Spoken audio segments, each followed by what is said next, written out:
Welcome back to the theory of stellar pulsations.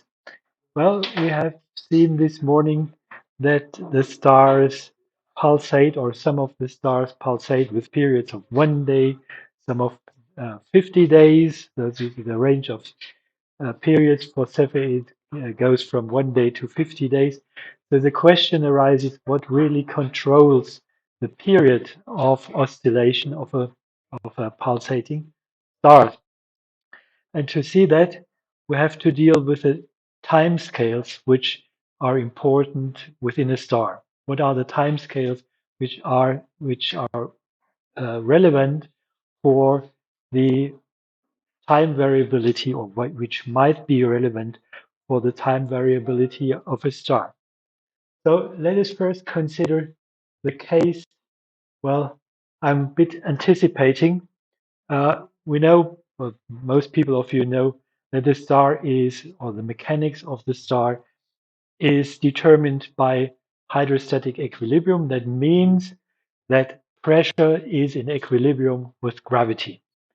Now, the question arises, what happens if we take off the pressure support in a star? So what will happen?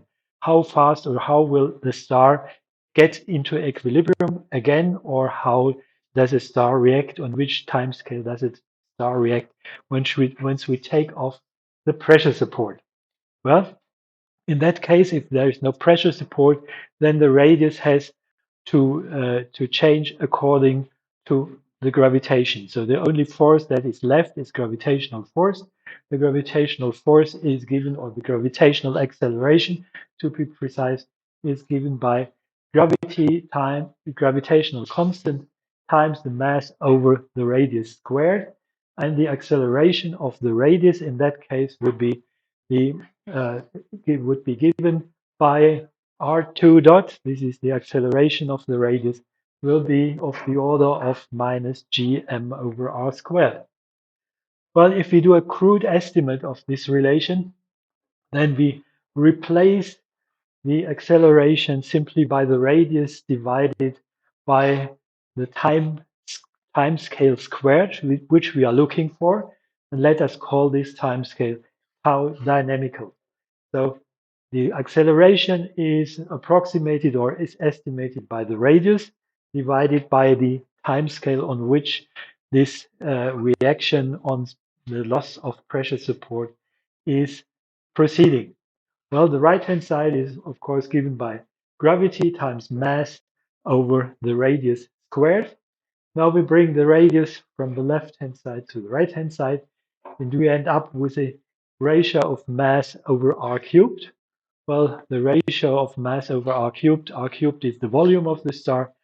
So this is of the order, mass over r cubed is of the order of the mean density of the star. So what we are left with, if we solve this equation, the remaining part of the equation, we end up with the relation that the time scale on which a star reacts, if it's taken out of hydrostatic equilibrium, is given by g times gravitational constant times the density over to minus 1/2.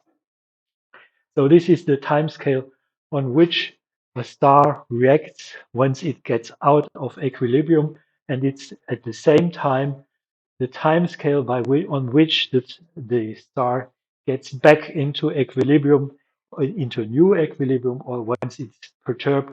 That's the time scale, how long it takes to get it back to the equilibrium value. This is the dynamical timescale, and the remarkable thing is that it depends only on the mean density of the star. Okay, well, question then is, we need to know just mass and the radius to determine this timescale.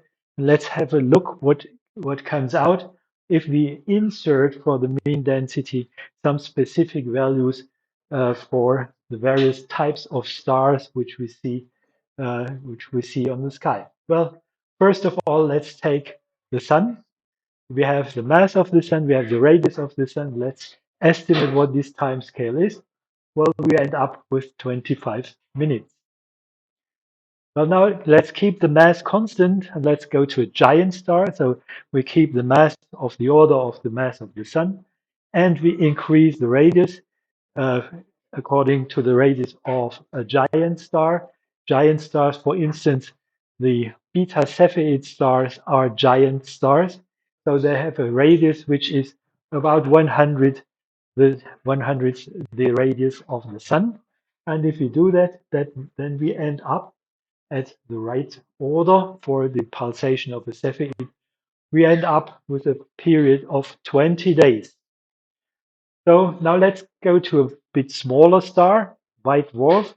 It has only 1% of the radius of the sun. So the radius of a white dwarf is 10 to minus 2 times radius of the sun. And we end up with 1.5 seconds. So the white dwarfs have a dynamical timescale of the order of 1.5 seconds. Or let's go to an even smaller star. Let's go to a neutron star. This has a radius of 10 to minus 5, the solar radius.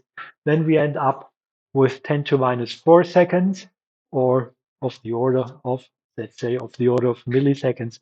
This is the typical dynamical timescale of a neutron star. Well, if we go back in history, it has this kind of consideration, or with this knowledge, people have gone the opposite way. Well, there has some when the pulsars were detected, they had a timescale or the pulses of a pulsar were of the order of milliseconds.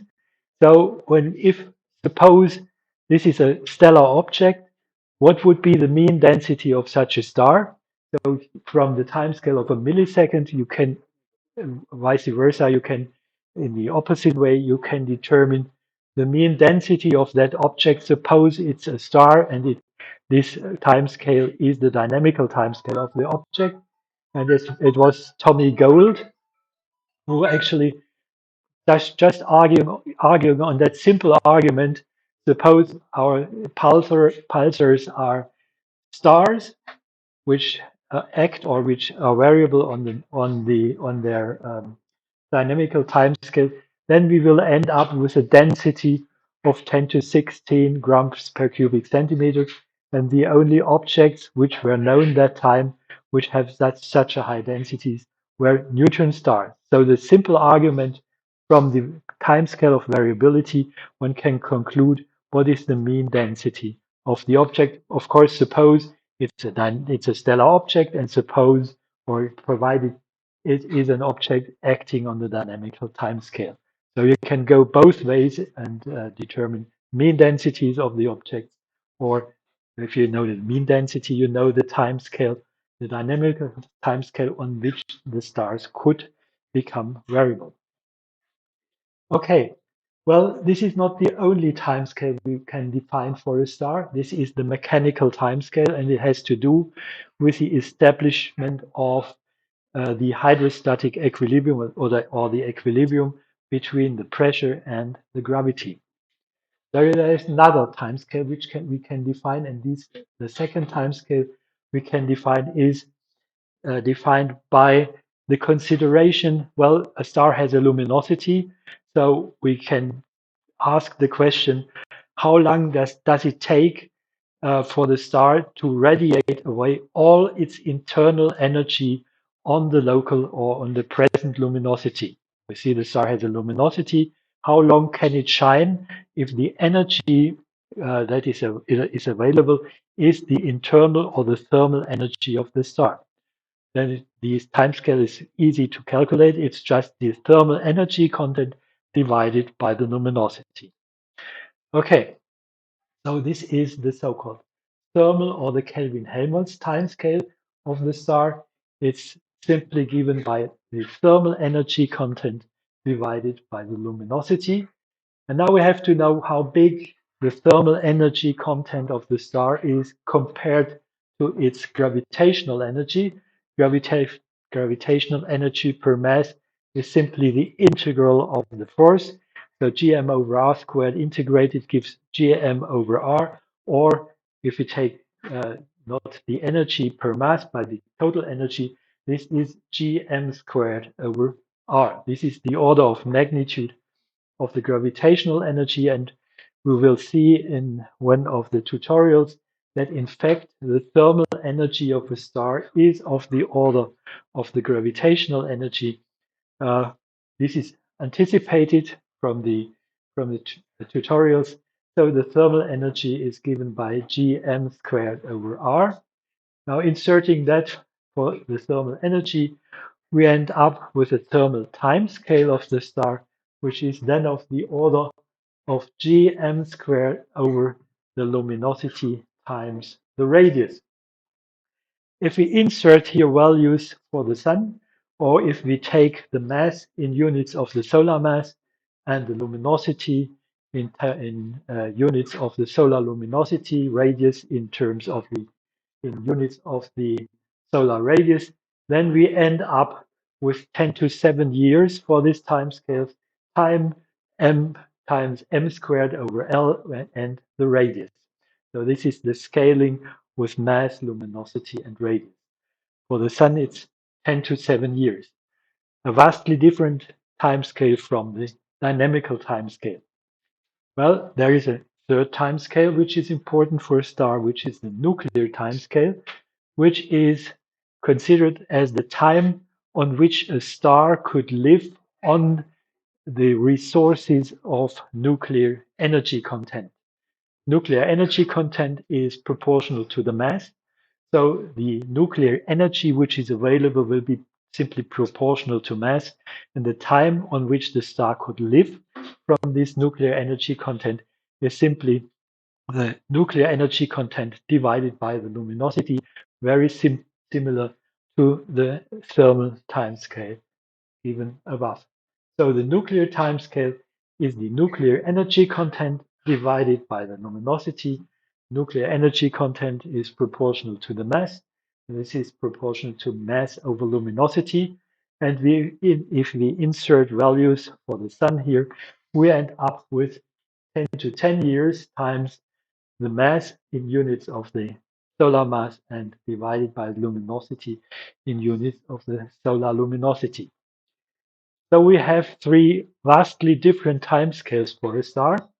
The longest one is the nuclear timescale of the order of 10 to 10 years.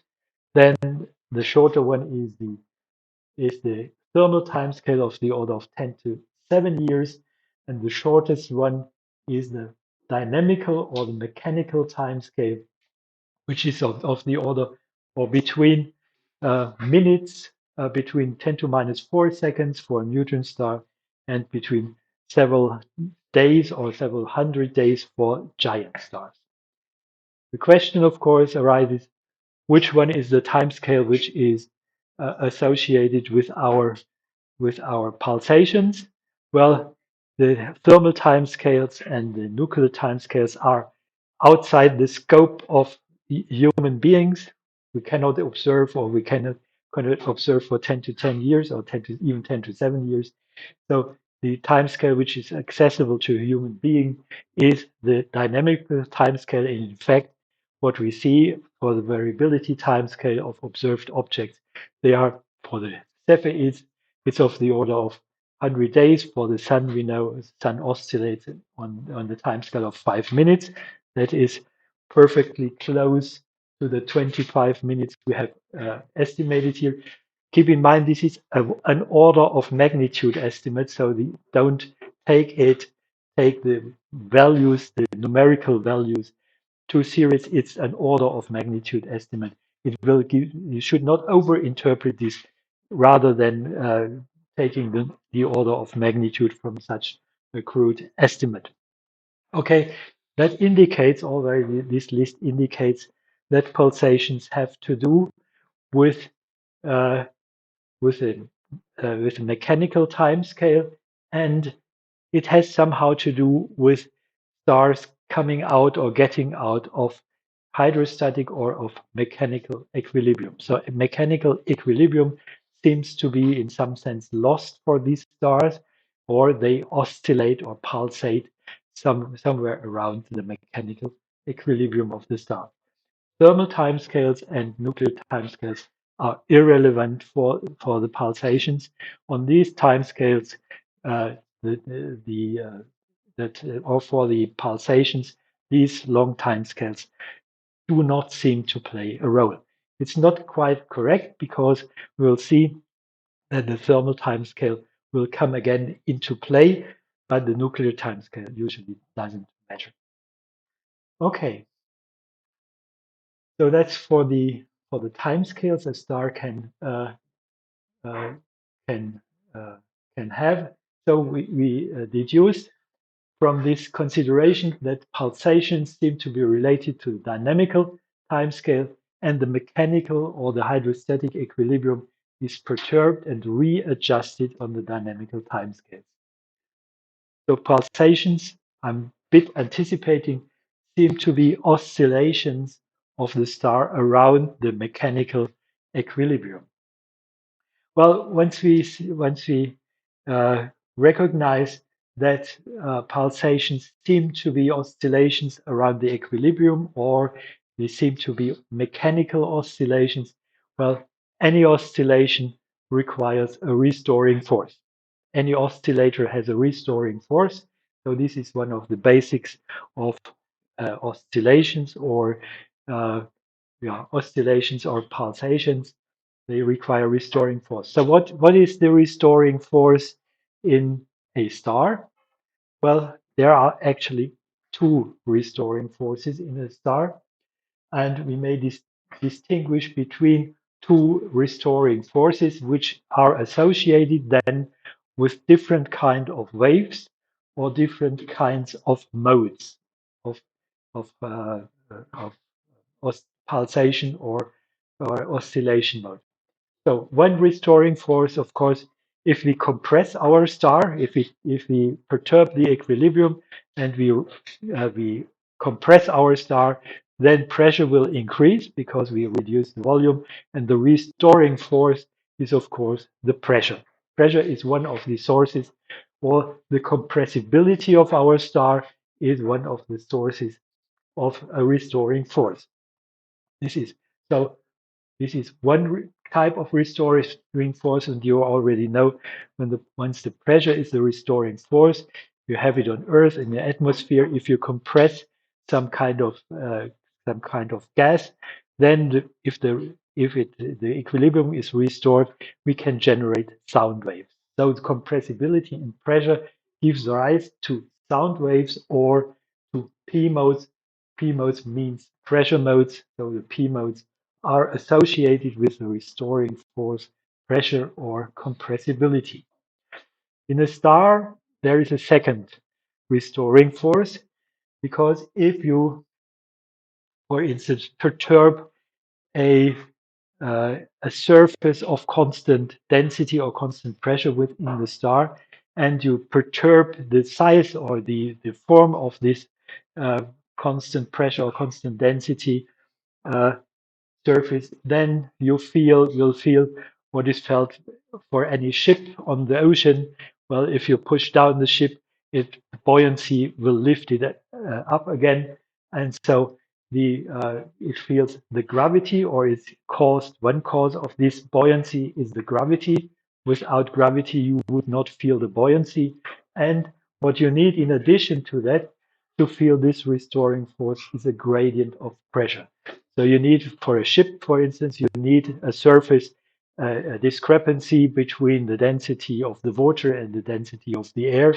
And when you perturb this surface, then you get a buoyancy force. So the density gradient is important for the existence of this buoyancy force.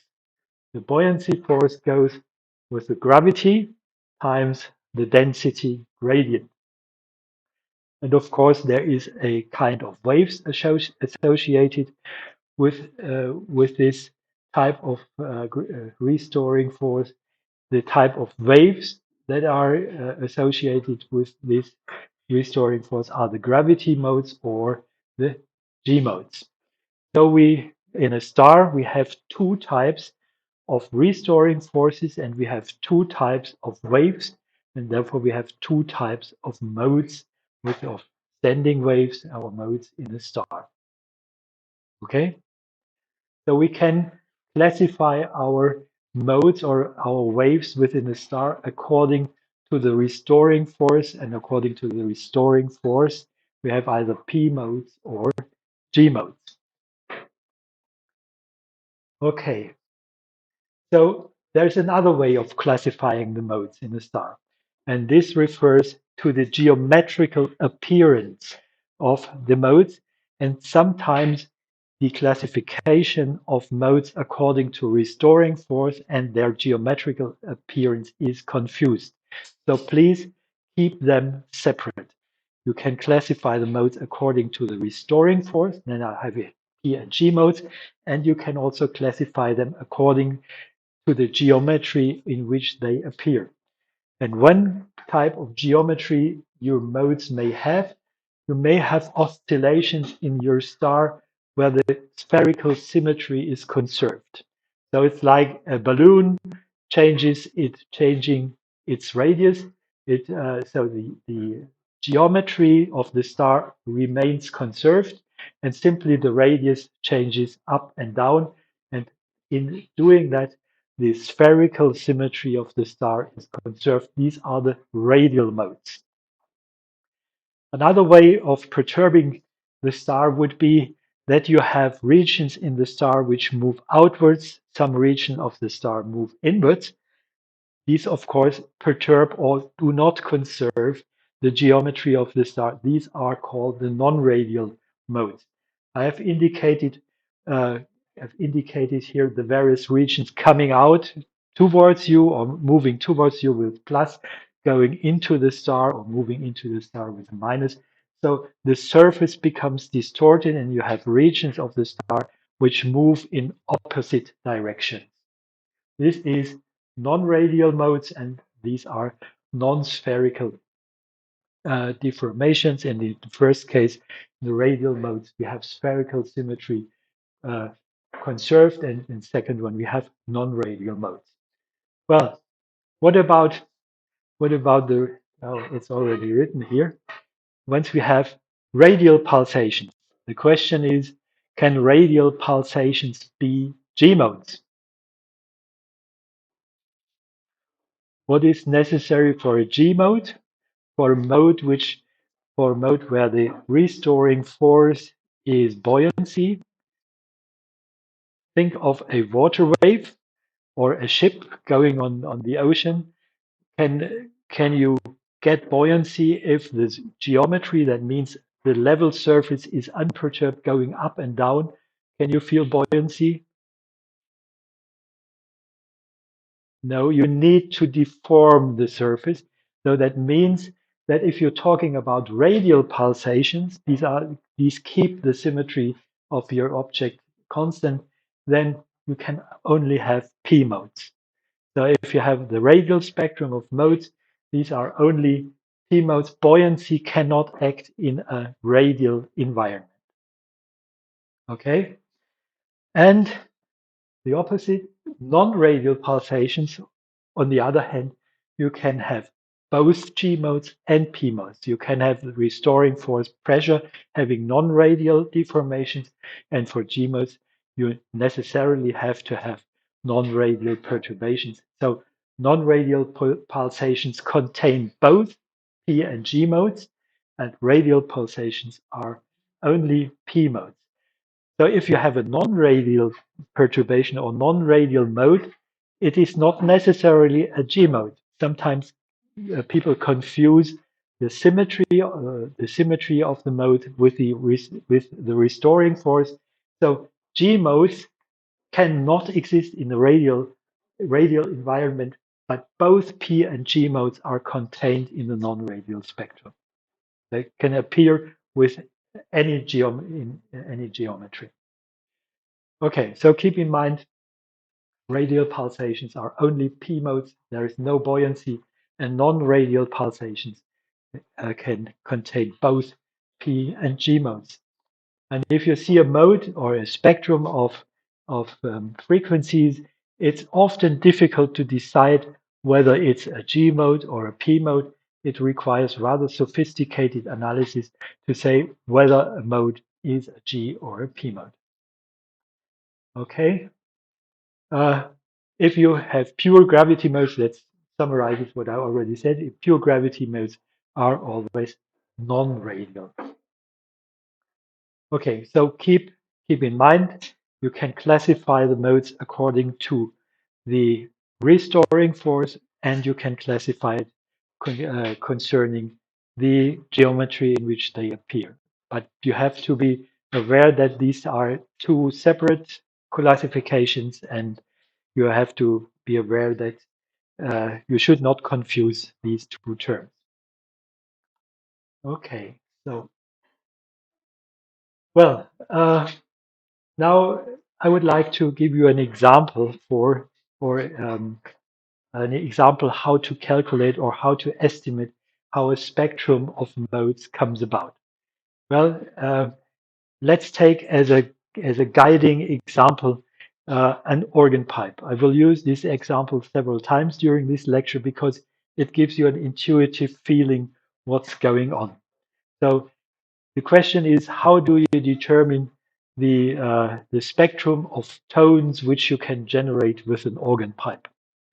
What we'll do to determine the fundamental mode, you know, an organ pipe has a fundamental tone, has a first overtone, second overtone, and so on.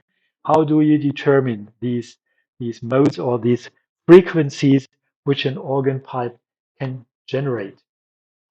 Okay, how do you do this?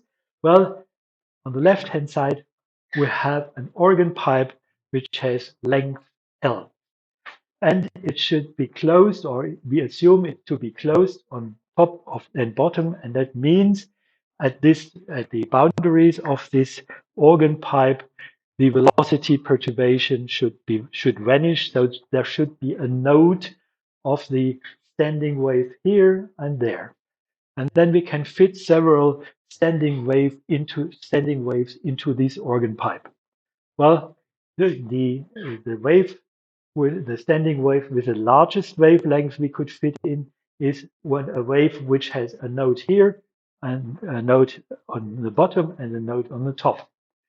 The next one with shorter wavelength would be one that has a node not only at the boundaries but in between.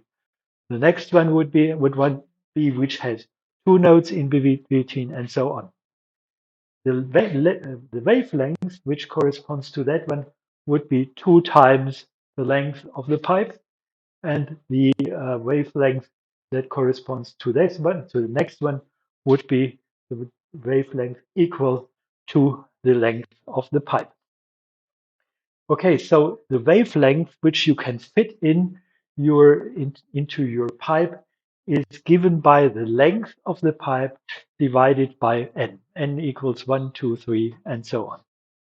Okay, it's not x. It's not completely correct because you have to add an n2 n plus 1 here. So I omitted that. Go to high wave numbers. Go to high numbers of n, and then it is of the order of the length of the pipe divided by some integer number n. That's the sequence of standing waves you have in an organ pipe. Well, the star is very similar to an organ pipe. You have to have a node of an acoustic wave. So let's consider radial modes, radial sound waves. Well, consider radial P modes, uh, and consider the star being like an organ pipe, an acoustic resonator, and we fit in some standing waves within our star.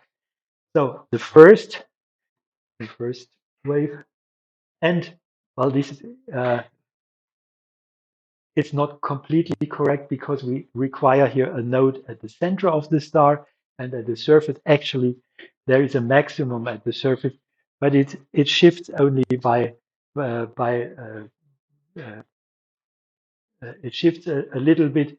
The n values don't care about that. Let's assume, like the organ pipe, we have a node at the surface. You can correct for that, but you will end up with essentially the same result.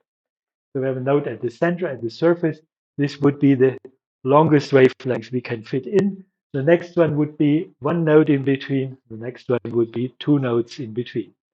So we have that the wavelength will then be controlled by the radius, by the dimension of the star, divided by n being again an integer. So it's very close to the organ pipe picture. Uh, I somehow I got to another file. Okay. So it's very close for the relations which standing wave we could fit in our organ pipe and into our star are very similar. The wavelength is given by length of the pipe divided by n, or for the star, it's given by the radius divided by n. Now we are to get from the wavelengths to the frequency. We cannot observe, of course, the wavelength, but we can observe the frequency or the periods of oscillation. We know the frequency times the wavelength, very well-known relation, is given by the speed, the phase speed of the wave, and here the phase speed of the wave is the sound velocity. So frequency times wavelength is given by the sound velocity. So if we do that, what do we get for the frequency? So frequency is simply given, the sound speed can be expressed by the ratio of pressure over density. So the sound speed, it depends a little bit on which environment you have. If you have an adiabatic situation, if times thermal timescale is high, uh, is yeah, the thermal timescale is low, then it's adiabatic, and then you have the adiabatic index here. So it doesn't matter, it's a quantity of order unity. Essentially, sound speed squared is given by the ratio of pressure and density. Okay, what we get then is the frequency we expect is given by the sound speed over the wavelength, and this is given in both cases here by n is the number of your overtone times square root of the sound speed divided by L or divided by the radius in the case of the star. So it's very similar to very similar situations. You just replace the length of the pipe by the radius of the star. Okay, now the problem here for the organ pipe, well, we know we have to take the sound speed in the air, but what is the sound speed here for the star? And that's the point, or uh, that's the quantity we need to determine. We want to know what is the sound speed in the star. Okay, and for that I have to anticipate a little bit. I have to introduce the hydrostatic equilibrium. We already talked about it. A star in quiescence, non-pulsating star, is characterized by the equilibrium between the pressure forces and the gravity. And this is so-called hydrostatic equilibrium, which means that 1 over the density times the pressure gradient is, this is the pressure force, so to say, is balanced by the gravity. This is minus gm r over r squared. How do we get a measure for the sound speed from this equation of hydrostatic equilibrium? Well, we again make a very crude estimate. We replace the pressure gradient here simply by pressure divided by radius. This is the simplest way we can approximate the pressure gradient by quantity, pressure, and radius. So it's estimated by taking or by estimating dP by dr times pressure of the star divided by radius.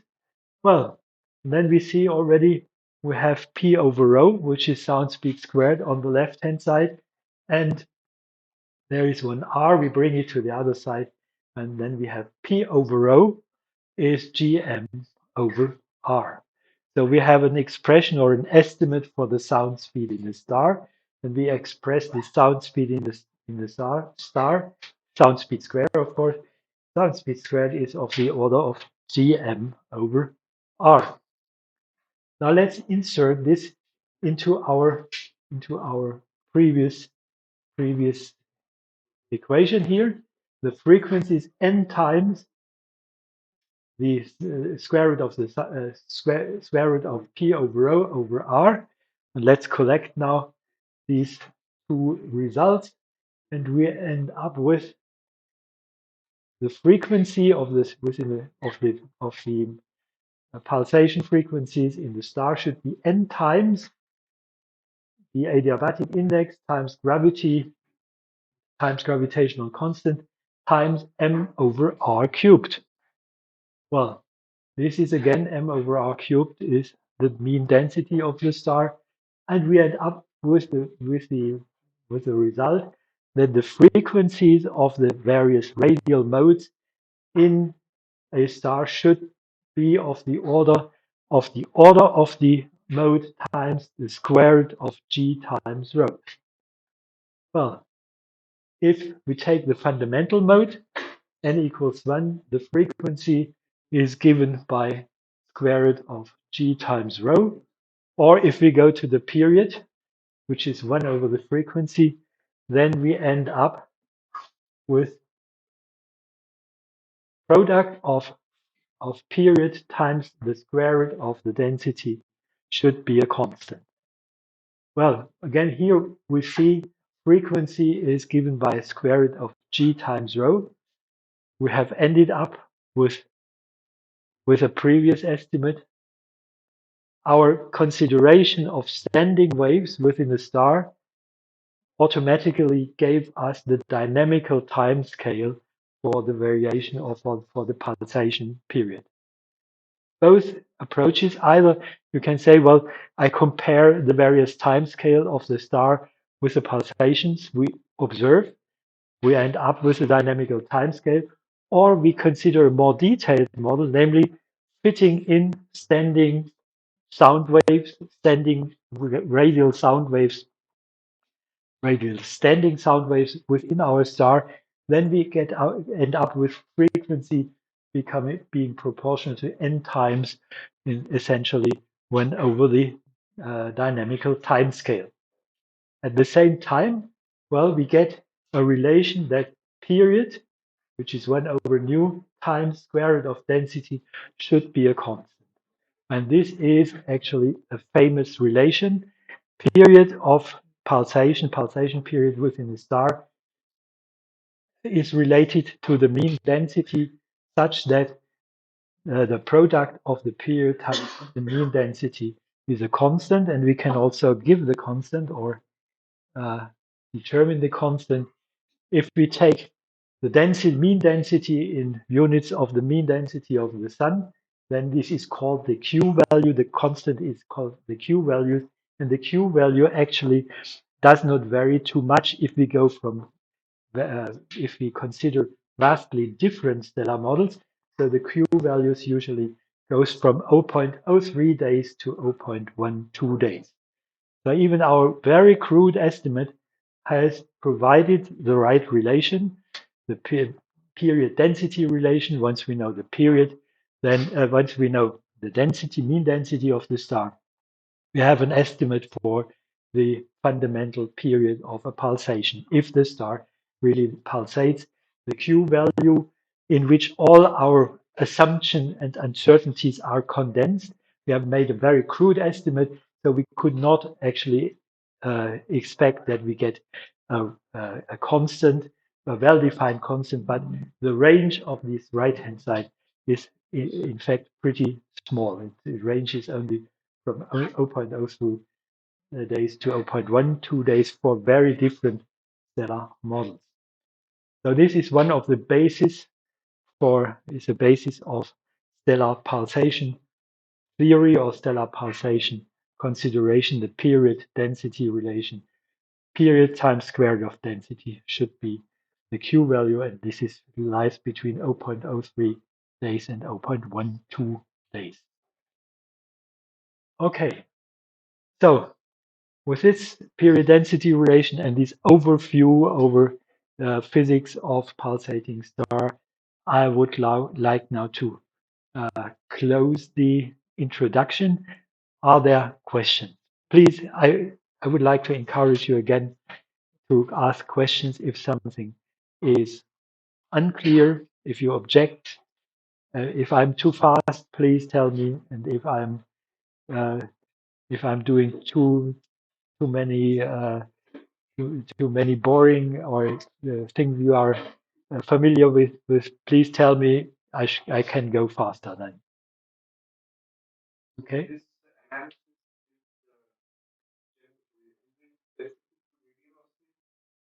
To pun- Ye- Yes. If you take our Lyrae stars or delta Cepheid stars, you can apply these relations. So, if, for instance, if you compare um, a uh, long period, a high luminosity Cepheid, which has another density as a low period Cepheid, then it's just this relation by which you can uh, relate these periods to each other. It's the mean density which, in this way, determines how the periods what periods you get.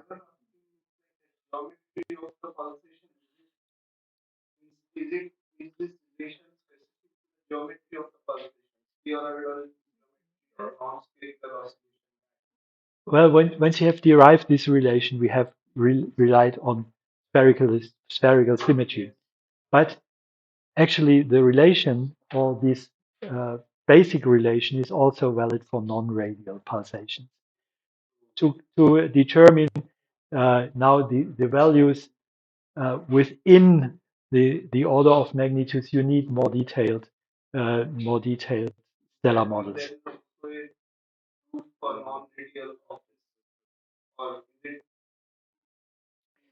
It's generally true for all pulsations. They all follow. Pardon? Yeah, you can go back to the time scales we have been discussing. It's always the dynamical time scale, and this is valid also for the non-radial p modes.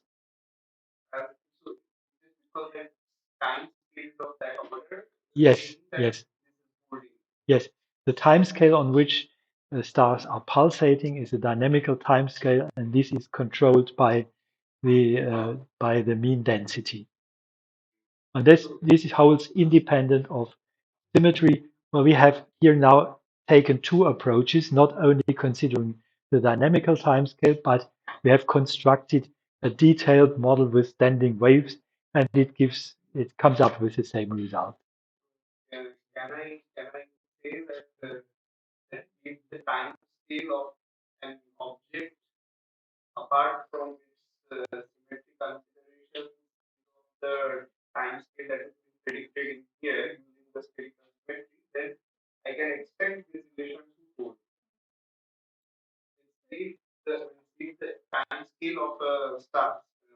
Yes.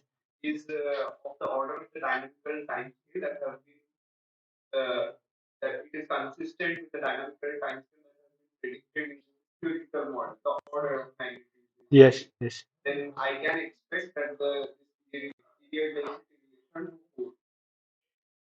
Yes. Well, uh, any process in a star which relies on the dynamical timescale will have the dependence uh, that the timescale goes with the square root of the density. That's true. Whether there are more processes which are related to the dynamical timescale other than pulsations, then so to say, the timescale, the dynamical timescale includes more processes than pulsations which operate on this timescale. But if the uh, dynamical timescale is involved, it goes with the square root or 1 over the square root of the density.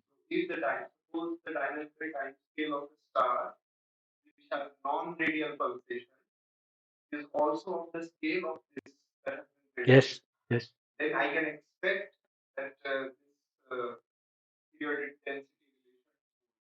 yes, yes, yes. Is it that okay? Okay. Any other?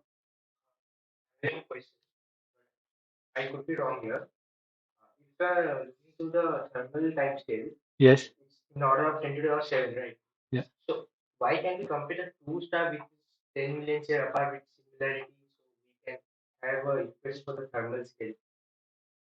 Uh, no.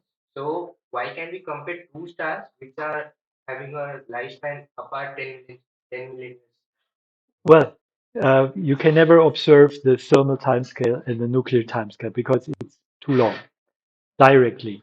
But this is a theoretical construction. So we are asking ourselves, what would be the time scale on which the star radiates its its thermal energy content at its local luminosity? We cannot observe it, but we can ask the theoretical question: how long would it take?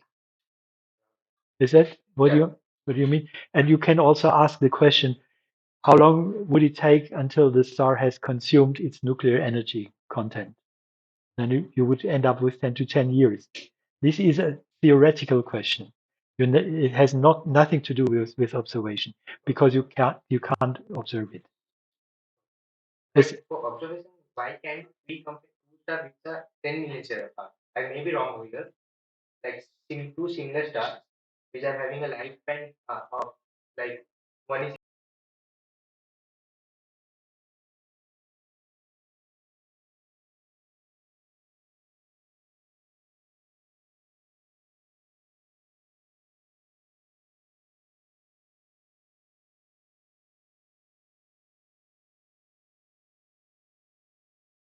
apart from in distance, um, well, you have to put him, put them on, of course, on the same in the same stage of the evolution. Otherwise, you shouldn't compare it because they are, once you observe two stars which are at one galaxy or another galaxy quite distant from each other, they are in a different evolutionary state. So their evolutionary state may differ by 10 to 9 years. Is that what your question? Yeah, it is not. You shouldn't compare the evolutionary state. You have to know that once the distance, the travel time of light is 10 to 9 years or so, you're comparing two.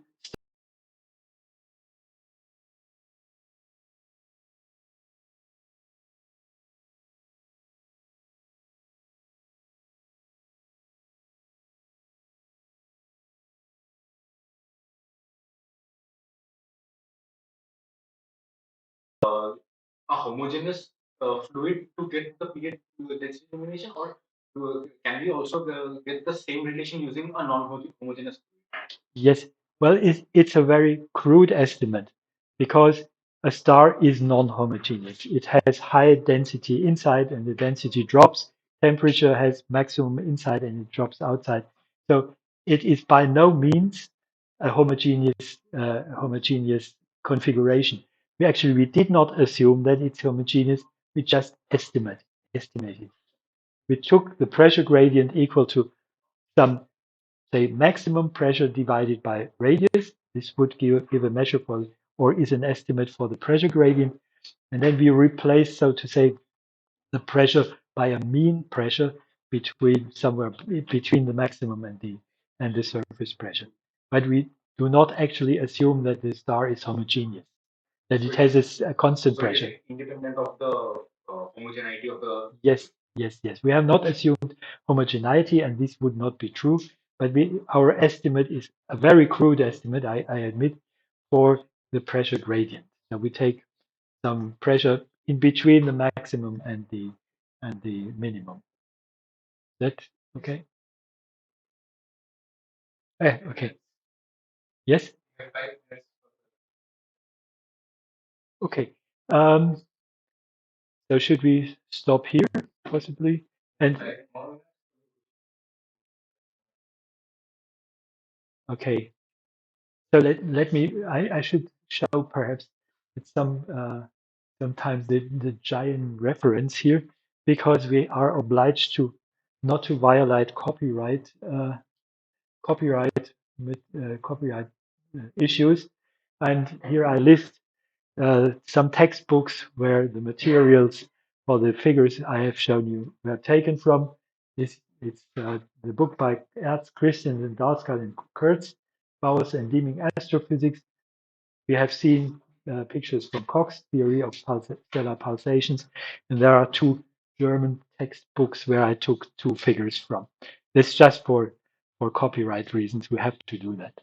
Okay, I'll show probably this several times in order not to violate any copyright regulations. Okay, then next, then I would suggest uh, we finish a little bit early, but we do this 5 minutes in the next lecture because now I would go through the basics of the physics of describing stellar pulsations, and we start perhaps next lecture.